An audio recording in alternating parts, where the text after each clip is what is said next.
स्वभाव परिणाम, स्वभाव परिणाम। स्वभाव में परिणत होने से होने के, स्वभाव में बनने के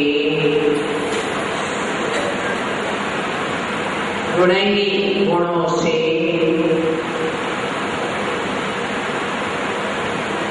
प्रयोज्य है युक्त, प्रयोज्य है युक्त ते दिव्य ध्वनि, ते दिव्य ध्वनि, ते दिव्य ध्वनि, आपकी दिव्य ध्वनि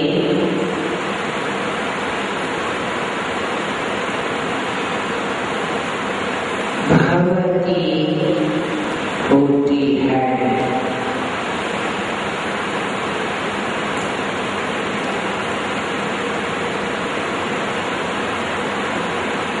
दिव्य ध्वनि का प्रसंग है, वह दिव्य ध्वनि, इस ध्वनि के साथ जो दिव्य शब्द लगा है वह अपने आप में अनेक रहस्यों को उद्घाटित करता है, अनेक तत्वों से हमें परिचित कराता है। दिव्य ध्वनि, दिव्य शब्द दिव्यता का होता है।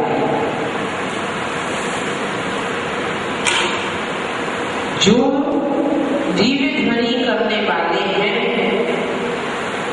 उन्होंने भी संसार में दिव्य अवस्था को प्राप्त किया। अनंत अवस्था के अतिरिक्त और कोई दिव्य अवस्था हो ही नहीं सकती। दूसरी बात, वह भव्य जीवों को दिव्यता की प्राप्ति के मार्ग को बताने वाले हैं। दिव्यता का मार्ग प्रशस्त करने वाले हैं। तीसरी बात, जो इस ध्वनि को अपने जीवन में क्रियात्मक रूप देता है वह अवश्य में एक दिन उस दिव्य अवस्था को प्राप्त होता है। दिव्य ध्वनि सुनने के बाद मनुष्य उस दिव्यता की प्राप्ति के लिए पुरुषार्थ करने लगता है। इसीलिए कहते हैं दिव्य ध्वनि। तो क्या कहते हैं भगवान, जो स्वर्ग और मोक्ष जाने के मार्ग को यदि किसी को प्राप्त करना है संसार में प्राणियों को, तो वह आपकी देशना है जो धर्म तत्व को प्रतिपादित करने में अत्यंत समर्थ है। मैं कोई बात कहूं, हो सकता आपको समझ में ना आए, परंतु दिव्य देशना सुनने के बाद कोई भी मन में जिज्ञासा से नहीं बचती। सभी जिज्ञासाओं का समाधान हो जाता है, क्योंकि आप कथनिक पटु, कथन करने में पटु हैं। संसार में जो 7 तत्व हैं, 6 द्रव्य हैं, 9 पदार्थ हैं, 7 तत्व हैं, 50 निकाय हैं, आप इनकी विवेचना करने में अत्यंत निपुण हैं। और आपकी दिव्य देखने की विशेषता कि सुनने के बाद जीव मोक्ष स्वर्ग की प्राप्ति के मार्ग पर चल पड़ता है। दूसरी, जो जिस भाषा में सुनता, जो जिस भाषा का है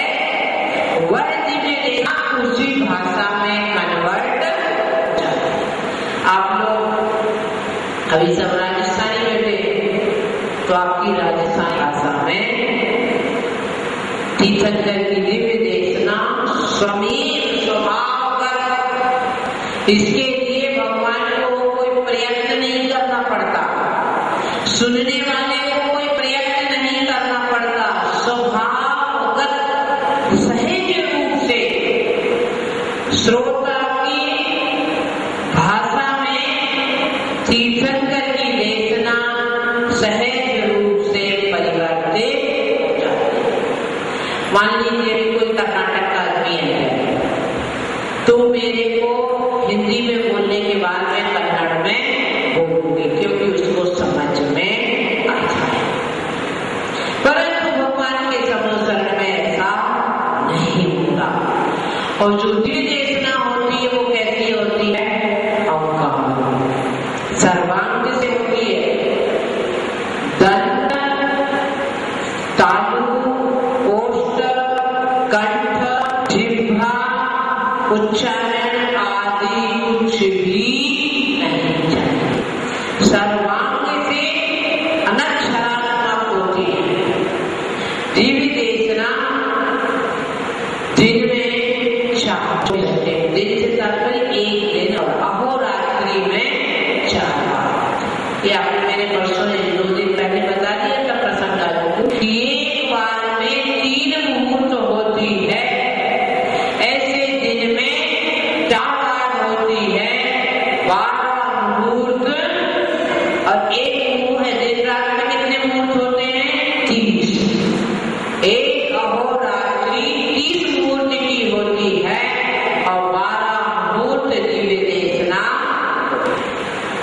एक क्षण को इमेज करें कि जब भगवान साक्षात होंगे उस समय जीवों को कैसा लगता होगा, कैसे समोसरण में जाते होंगे और कैसे वह आपका उस समय कितना तीव्र होता है कि 24 घंटे में से 30 मुहूर्त में से 12 मुहूर्त दिव्य देशना सुनते हैं। 30 मुहूर्त में से 12 और एक मुहूर्त 48 मिनट का होता है। तो जो दिव्य ध्वनि होती है वह ओंकार होती है।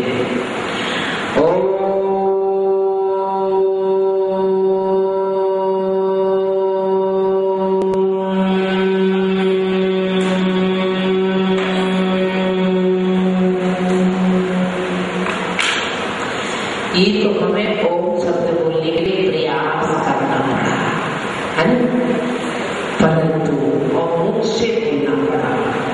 परंतु तीर्थंकर की दिव्य देशना सर्वांग से होती है। तो इस प्रकार आज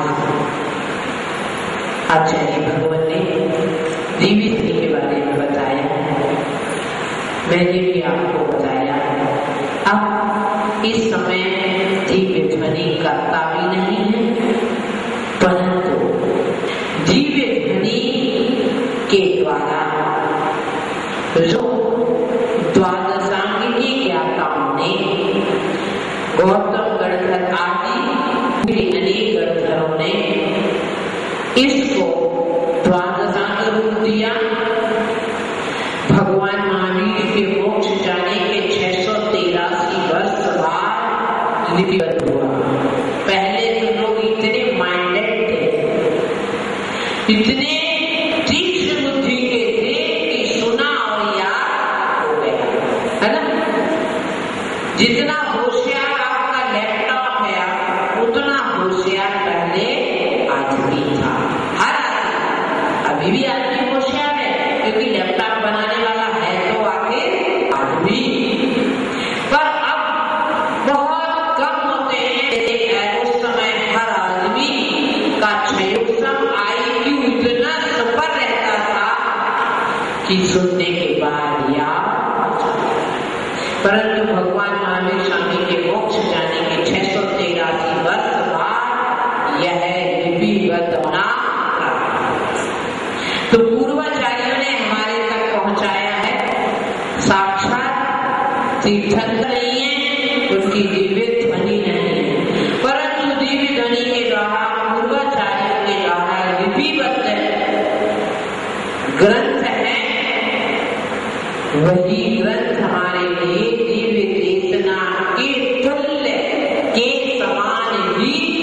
विश्वसनीय है, अर्चनीय है, पूजनीय है और जीवन में आत्मसात करने योग्य है। देखिए बाबा, हे परमेश्वर,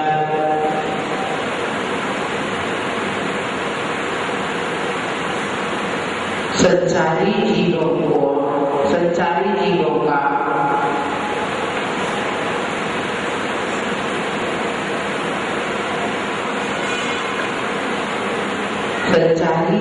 का कल्याण करने वाले आपकी दिव्य मणि स्वर्ग और मोक्ष का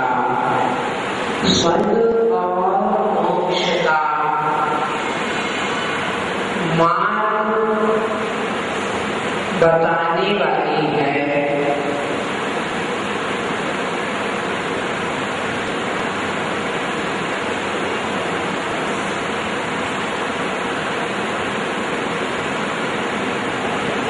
आपकी अलौकिक दिव्य वाणी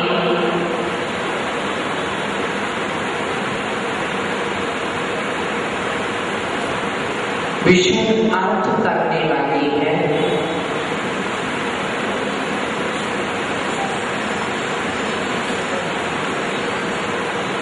भव्य जीवों को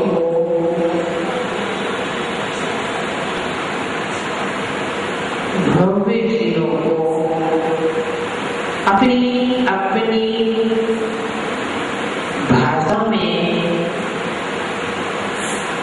परिणत होकर तत्वबोध कराने वाली है।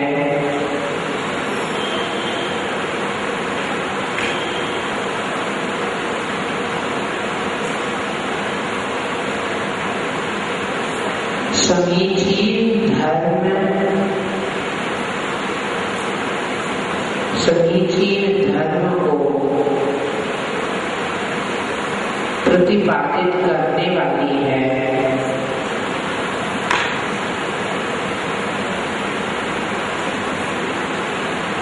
समीचीन धर्म तत्वों प्रतिपादित करने वाली है।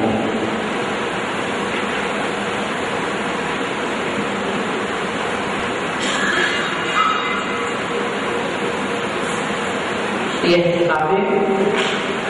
प्रकृति प्रकोप नाशक यंत्र है।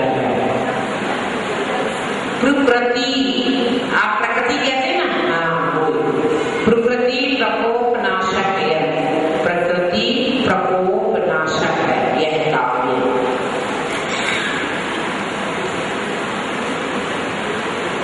लिखे उर्ती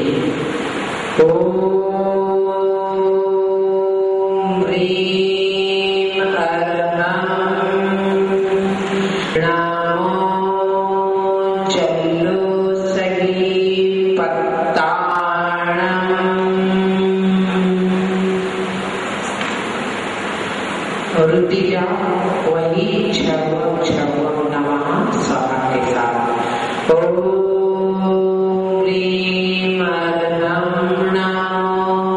जल्लो सही पत्ताणं छव नमः स्वाहा।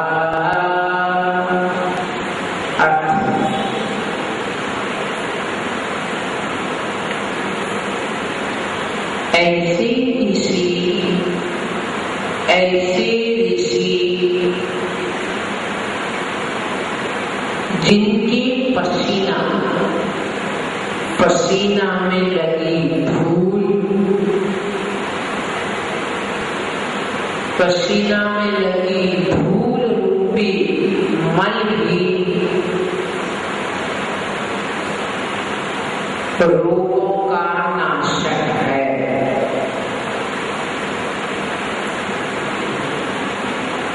रोगों का नाशक है। उन्हीं मेरा नमन हो, उन्हें मेरा नमन हो।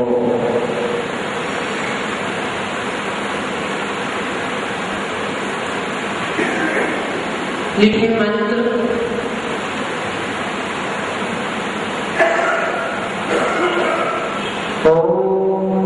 कौन सा लिखा आपने? नमो गणितमने। अच्छा, जय जय। हाँ, ओम ह्रीं अर्हं नमो जय विजय अपराजिते महालक्ष्मी अमृतवर्षिणी अमृत श्रावणी अमृत श्रावणी अमृतम भव भव वसत सुधायै स्वाहा। ये जो विधि है और मंत्र है व्यापार वृद्धि कारक है। व्यापार वृद्धि कारक यंत्र और मंत्र है। मंत्र को एक बार देख लें उच्चारण।